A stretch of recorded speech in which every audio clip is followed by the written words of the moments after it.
Hello guys, good morning. Randy Espana again. Turo ko naman po sa inyo ngayon kung paano po gumawa ng sariling blockchain account. Una pupunta po tayo sa ating blockchain website. Ito po. Ayan. Ito po yung pinaka-website po natin. Then, click nyo lang po yung Start a New Wallet. Ayan po. So, ngayon po gagawin ko po ng Bitcoin account yung kapatid ko po. So, yung email niya po yung ginamit ko dyan. Type ko lang po yung email address niya. Check ko po ulit. Nald Espana 23. Ayan po. Nald Espana 23. Password. Mas maganda po sa password kung gagamit po kayo ng numbers. Haluan nyo po siya. Ganito po kunyari.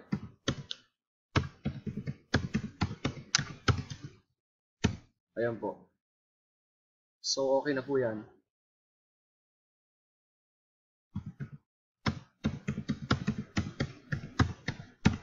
Ayan. Then, confirm nyo lang po. Ayan. Ito po yung pinaka-importante. Makikita nyo po dyan yung wallet recovery mnemonic. I-save nyo lang po yan. Gawin nyo po, pwede pong kopyahin po yan gamit po ang inyong, sa computer nyo po yung print screen. Click nyo lang po yan. Then, i-paste nyo po siya sa my paint po ninyo. Ayan po. Control B lang po, paste. Ayan. Then, i-save nyo lang po ito. Napaka-importante po nito. Save lang po natin. Ayan, Control S. Lagay ko po siya null. Kasi sa kapatid ko po yan.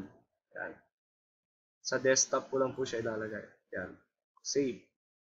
Then, pag okay na po, check po natin kung na-save po yan sa desktop. Ayun po siya.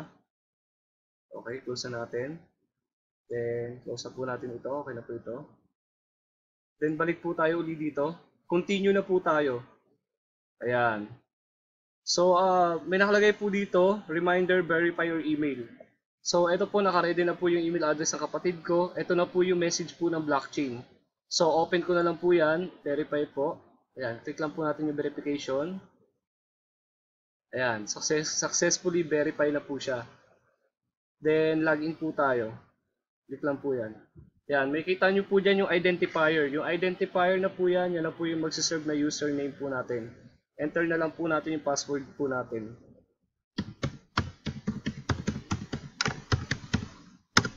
Ayan po, okay na po siya. So ngayon po, 0 Bitcoin pa po yan, 0 BTC kasi wala pa po siyang laman.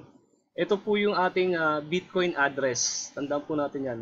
Ito po yung i-add po natin dun po sa MMM Global account po natin. Pag meron na po tayong BTC address. Ito po yan. Salamat po.